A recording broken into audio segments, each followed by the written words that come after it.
Bugun o'g'limning sevimli qahramoni bo'lgan urg'umchak odam maskasini yasadim. Ishni zarur bo'lgan modellarni yuklab olishdan boshladim. So'ngra 3D printer slicer dasturi orqali chiqarish buyrug'ini berdim va barcha bitlovchi qismlar taxminan 20 soatda tayyor bo'ldi. Videoda kun o'zgarganini sezishingiz mumkin. Barcha zarur qismlar tayyorlab olib, xavfsizlik choralarini ko'rgan holda ishni M310 boltni kesishdan boshladim va kesib olingan qismni ko'z sohasidagi o'rniga mustahkamladim. Keyin esa ko'z qismlarini M3 hajmdagi boltlar sig'ishi uchun biroz kengaytirib oldim va ko'z qismlarini birin-ketin o'z o'rniga moslagan holda fen yordamida eritib shakl berdim. Bu chiqarilgan qismni ichki tomondan kleylab, yaxshilab harakatlanishiga ishonch hosil qilgach, qopqog'ini yopdim. Ko'zning pastki qismi ham ikki qatlamdan iborat. Birinchi qavati aynan shu tarzda ikki yuqori qatlamlar o'rtasiga qo'yiladi. Tayyor ko'z qavatlarini o'z o'rniga mustahkamladim. Pastki oxirgi qavat eng yuqorida turishi zarur. Videoda ichiga kirib qolganini keyin payqadim. Keyingi videolarda to'g'rilab ketganini ko'rishingiz mumkin. Endi esa ko'zning tashqi shaklini fen yordamida asosga moslashtirib eritib oldim.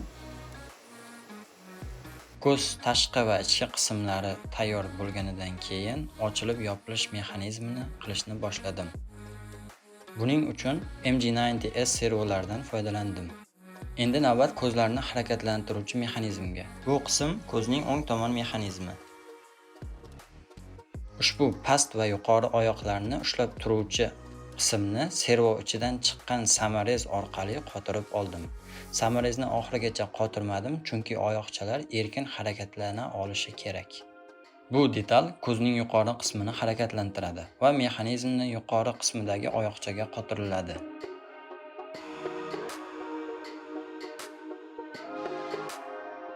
Keyin ko'z pastki qavatlarini harakatlantiruvchi qo'llarni qotirdim va bu holatda ham qo'llar erkin harakatlana oladigan darajada qotirilishi kerak. Va mexanizm tayyor. Endi buni asosga M38 hajmdagi boltlar yordamida qotiramiz.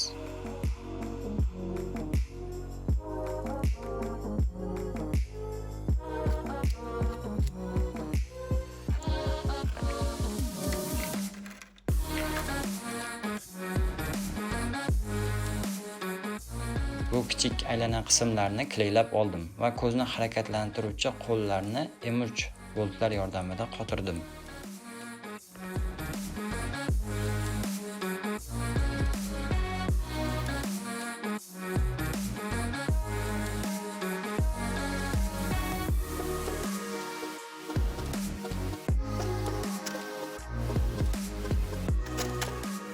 Shu holatga keltirib, ko'zni ochilib yopilishini tekshirib ko'rishimiz mumkin.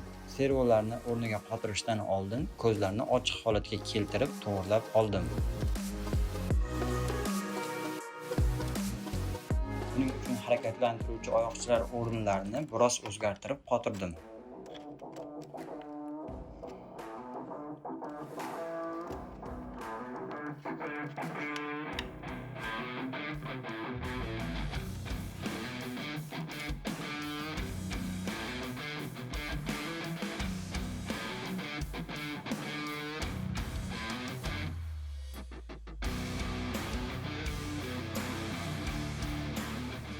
Albatta mexanizm o'z-o'zidan harakatga kelmaydi. Harakatlantirish uchun Arduino Nanodan foydalandim.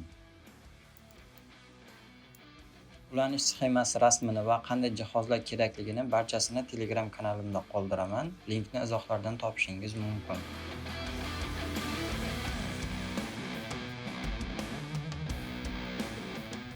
Servo va ko'z mexanizmi shu qism yordamida harakatlanadi va buni servoga moslab kengaytirib oldim va afix yordamida servoga kleyladim.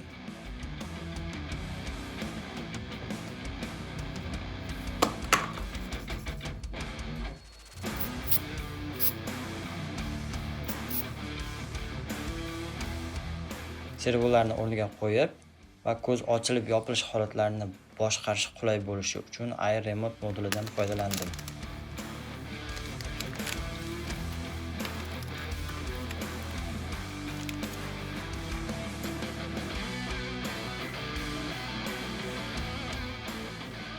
Yuqorida aytib o'tganimdek, barcha ulanish diagrammalarini Telegram kanalimdan topishingiz mumkin.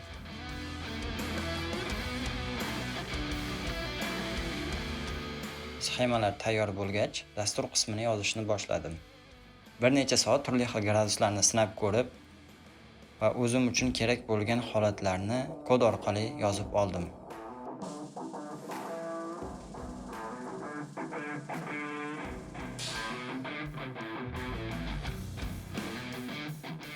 Dastur kodini ham Telegram kanalimdan olishingiz mumkin. Ko'zning oq qismini kesish uchun ushbu ramkadan foydalandim. Oq to'rtburchak shakldagi qismni esa internetdan topib, moslab chiqarib oldim. Kesishni yanada tekis va aniq qilish uchun payatnik yordamida kesishni qulay deb bildim.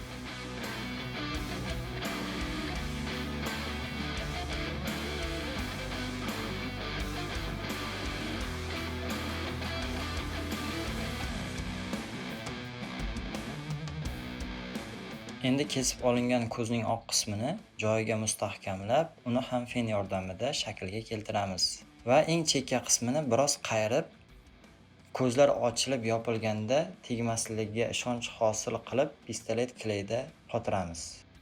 Va natija shu ko'rinishga keldi. Maskaning material qoplamasini qilishni boshladim.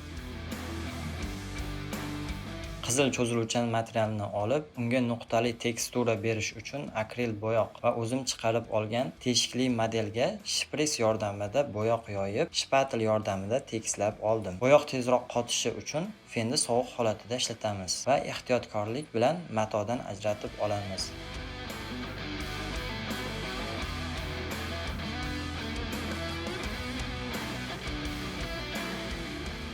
Ushbu ketma-ketlikni butun mato qoplangancha takrorladim. Videoda ko'rishingiz mumkin, nuqtachalar bo'rtib chiqib, ajoyib shaklga keldi.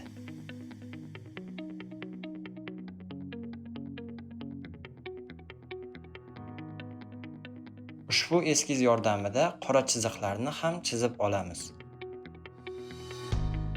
Eskiz va mato bo'yash jarayonida siljib ketmasligi uchun oynaga yaxshilab mahkamlab oldim va proyektorni oyna tag qismidan yoqib, qora bo'rtib chiqqan chiziqlarni birin-ketin ehtiyotkorlik bilan chiza boshladim.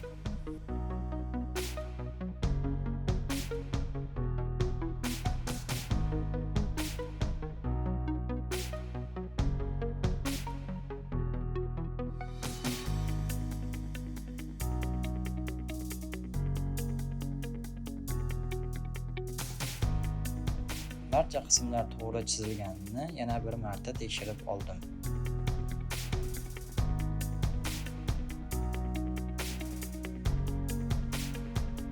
Tikish qismini professionallarga ishongan tarzda ayolimga topshirdim. Yuqorida aytganimdek, eskiz va tikish ketma-ketligini ham kanalimdan topishingiz mumkin.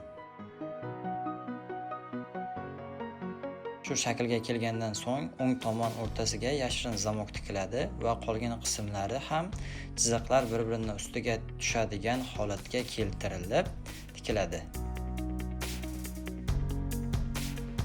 Qoplanadigan material qismi ham tayyor. Endi esa ko'zlar o'rnini chizib olish uchun materialni tarang qilib maska ustiga tortdim.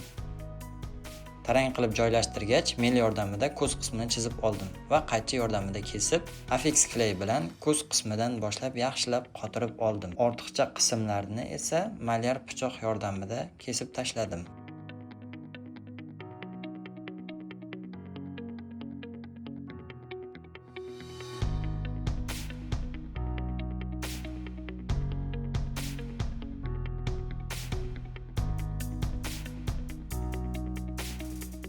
Endi esa barcha sxema va qismlarini asosga qaytarib o'rnatamiz.